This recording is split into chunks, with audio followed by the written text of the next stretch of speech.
నమస్తే, నేను మీ Gopi. Welcome back to our channel. ఈరోజు మనం వచ్చేసరికి ప్రస్తుతం అయితే Bharat Nagar MMTS railway station దగ్గర అయితే ఉన్నాము.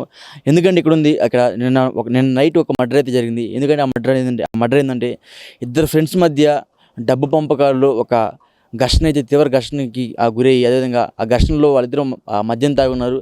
సో ఆ మద్యం తాగి ఉండడంలో అపోనెంట్ పర్సన్ ఎవరైతే ఉన్నారో అజీజ్, సో అజీజ్ అనే అతను ఆసిఫ్ అనే అతన్ని కత్తితో పొడిచి, అదేవిధంగా తల మీద బండరాలతో నుదిమి మనకు కనిపిస్తుంది కదా, లోయలో అయితే పడేయడం జరిగింది. అక్కడ ఆ రైల్వే స్టేషన్ పక్కనే ఉంటుంది ఒక లోయలాగా. ఇది వచ్చేసరికి Bharat Nagar MMTS railway station దగ్గర అయితే ఉంది. సో ఆ లోయలో పడేసి ఇక్కడ తాగి ఇక మనకి కనిపిస్తున్నాయి కదా, ఈ రాళ్లతో నిదిమి, సో ఈ రాళ్లతో నిదిమి తల మీద బాగా కొట్టేసిన తర్వాత పక్కన లోయలు అయితే పడేయడం జరిగింది. అసలుకి ఇంత గొడవ ఎందుకు వచ్చిందంటే వీళ్ళిద్దరూ దొంగలే. సో ఇది వీళ్ళిద్దరూ దొంగలే ఇళ్లలో చోరీ చేసి డబ్బులు పంచుకొని ఒక వాటాల్లో కొంచెం తేడాలు రావడం వల్ల ఘర్షణలకు అయితే బాగా ఇక్కడ దిగడం జరిగింది. సో ఈ ఘర్షణలో ముఖ్యంగా ఏంటంటే సుమారు ఒక 10 లక్షల రూపాయల వరకు ఆ నగలు ఏదైతే ఉందో ఆ మొత్తం అమ్ముకొని వాళ్ళిద్దరూ ప్రతి నెల పంచుకునే వాళ్ళంట. సో ఆ పంచుకునే మధ్యలో ఈరోజు మరలా నిన్న నైట్ దొంగతనం చేసి వచ్చిన సొత్తు ఏదైతే ఉందో అంతబట్టికి వాళ్ళు ఇక్కడ తెచ్చుకొని ఇక్కడ పంచుకునే మార్గంలో, సో అతను ఏంటంటే ఇద్దరు మద్యం తాగున్నారు కాబట్టి ఆ పంచుకునే మార్గంలో నీకు ఈ సొత్తు, నీకు ఈ బంగారం కావాలి, నాకు ఈ బంగారం కావాలి, నీకు ఇన్ని డబ్బులు, నాకు ఇన్ని డబ్బులు, ఆ డబ్బుల మధ్య గొడవ వచ్చేసరికి ఇక్కడైతే అతన్ని కేవలం డబ్బుల కోసము, అదేవిధంగా ఇద్దరు దొంగలు చెప్పుకోవాలంటే వీళ్ళిద్దరి మీద ఆల్రెడీ కేసులు కూడా ఉన్నాయంట. ఇదే రైల్వే స్టేషన్లో కేసులు కూడా ఉన్నాయంట. సో వీళ్ళిద్దరు దొంగలే, వీళ్ళిద్దరూ మద్యం మత్తులు వాళ్ళ ఫ్రెండ్ని అజీజ్ అనే అతను, ఆసిఫ్ అనే అతన్ని చంపేయడం జరిగింది. రాళ్లతో నుదిమి, అదేవిధంగా కత్తితో కడుపులో పొడిచి 10 కత్తిపోట్లు, అదేవిధంగా తల మీద అయితేనేమో నుదిమి రాళ్లతో కొట్టడం జరిగింది. అదే లోయలో పడేయడం జరిగింది.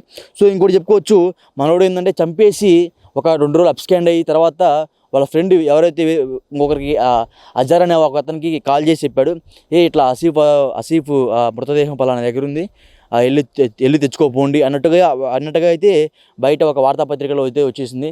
సో దాన్ని బట్టి మనం చెప్తున్నాము, ఇట్లా చంపేసి వాళ్ళ ఫ్రెండ్ ఎవరైతే ఉన్నారో వాళ్ళిద్దరికి ఎవరైతే కంబైన్డ్ ఫ్రెండ్ ఒక అతను ఉన్నాడు. సో అతనికి ఫోన్ చేసి ఇట్లా చంపేసాను, ఇట్లా వెళ్ళి ఆ బాడీని తీసుకెళ్ళాలని అతనికి ఎక్కడో చంపేసిన అతను పరాయి ఇలా ఎవరైతే కంబైన్డ్ ఫ్రెండ్ ఉండో ఆ కంబైన్డ్ ఫ్రెండ్కి ఫోన్ చేసి చెప్పారు, పలానా దగ్గర మృతదేహం ఉంది, వెళ్ళి పోలీసులకి అప్పగించండి అని. సో వెంటనే హుటాహుటిన పోలీసులు, అదేవిధంగా వాళ్ళ ఫ్యామిలీ మెంబర్స్, వాళ్ళ ఫ్రెండ్స్ ఎవరైతే ఉన్నారో మొత్తం ఓవరాల్గా వచ్చేసరికి ఈ లోయలో చంపేసి ఈ లోయలో అయితే మృతదేహం అయితే లభ్యమైంది వాళ్ళకి. సో అంటే చంపేసి పారిపోయి మళ్ళీ ఇతనే ఫోన్ చేసి ఇంటిమేషన్ ఇచ్చి పలానా దగ్గర చంపేశా, పలానా దగ్గర రాయితో నుదిమి కొట్టి చంపేశా, కత్తితో పొడిచా అని ధైర్యంగా చెప్పి ఎక్కడైతే మృతదేహం అయితే అక్కడ నుంచి వెళ్ళి తెచ్చుకోపోండి అన్నట్టుగా వాళ్ళ ఫ్రెండ్స్కి అయితే చెప్పడం అయితే జరిగింది. సో మృతదేహం అయితే ఇక్కడే లభ్యమైంది.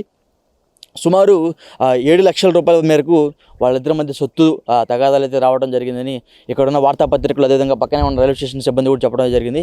సో ముఖ్యంగా మనం చెప్పుకోవచ్చు, ఈ స్టేషన్లో అంటే ఇదంతా ఒక అడవి అని చెప్పుకోవచ్చు. ఈ అడవిలో కూడా అంటే ఎంత లోయలు, ఒక అడవి రైల్వే స్టేషనే కాదనట్లే, బట్ అవతల పక్క రైల్వే స్టేషన్ ఇటు పక్క మొత్తం ఇది గూడ్స్ వెళ్తుంది ఇటు పక్క.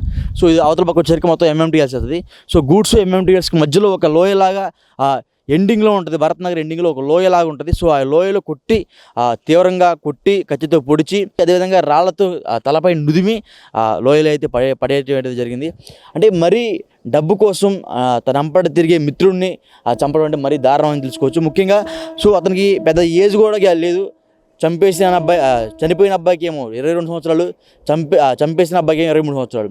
అంటే అంత చిన్న వయసులో దొంగతనాలకు పాల్పడి ఈ విధంగా ఇట్లా అతను చంపేసి ఇట్లా లోయలో పడేయడం అనేది చాలా బాధాకరం చెప్పుకోవచ్చు. వాళ్ళ తల్లిదండ్రులు కూడా చాలా ఆవేదనకి అయితే గురవడం జరిగింది. సో మనం కనబడుతుంది వెనక పక్క రైలు కూడా వెళ్ళిపోతుంది. సో జరిగింది ఇది. ఇలాంటి మర్డర్లు ఇదే కాదు, ఈ ఏరియాలో 2-3 జరిగినాయి రీసెంట్గా, బట్ అవి కూడా సేమ్ ఇలానే ఉన్నాయి. కేవలం అవతల పక్క రైల్లో చోరీ చేయటం, లేకపోతే ఇక్కడ లోకల్లో ఇళ్లలో చోరీకి పాల్పడిన వెంటనే ఇట్లా వచ్చి పంపకాల మధ్య గొడవలు, చోరీల మధ్య గొడవలు, అంటే నీకు ఈ వాట, నాకు ఈ వాట, కేవలం వాటాల తేడాతోనే, వాటాల కోసమే ఇక్కడైతే ఒక వ్యక్తిని అయితే చంపబడ్డారు ఇక్కడ. సో ఆ వ్యక్తి మృతదేహం కూడా లోయలు అయితే లభ్యం అవడం జరిగింది. సో ఇక్కడ జరిగింది ఇది. సో అదేవిధంగా ఇక్కడున్న పోలీస్ స్టేషన్లు, రైల్వే అధికారులు కూడా ఎటువంటి పర్మిషన్ ఉంటేనే లోపలికి అలౌ చేయాలి, లేకపోతే అలౌ చేయకుండా ఉండాలి అనే ఒక చిన్న చట్టం లాంటిది తెస్తే ఇలాంటి ఘటనలు అనేది ఈ రైల్వే ప్రాంగణంలో అయితే జరగదు. సో మా తరపు నుంచి ఇది చిన్న ఒక అభిప్రాయం చెప్పుకోవచ్చు. సో అదేవిధంగా పోలీసులు కూడా ఇక్కడ అంటే ఇక్కడ ఈ ఏరియాలో బాగా గంజాయి అనేది ఎక్కువగా లభ్యమవడం జరుగుతుంది. ఎందుకంటే గంజాయి మందు తాగే వాళ్ళు ఎక్కువ వచ్చి ఈ ఏరియాలో వచ్చి కూర్చొని మందు తాగి పోయే వాళ్ళని విధ్వంసం అంటే అసాంఘిక ఘటనలు అయితే ఇక్కడ ఎక్కువ జరుగుతూ ఉన్నాయి. సో అలా జరగకుండా పోలీసు వారికి కూడా ఇట్లా కొంచెం మా అభిప్రాయం అయితే తెలియజేయడం అయితే జరుగుతుంది. సో జరిగినది ఇది. ఆసిఫ్ అనే అతను చనిపోయాడు. సో ఇదే లోయలో అయితే ఆయన మృతదేహం అయితే లభ్యమైంది. సో జరిగింది ఇది. సో కెమెరామెన్ అక్రమ్తో గోపి, రెడ్ టీవీ, హైదరాబాద్.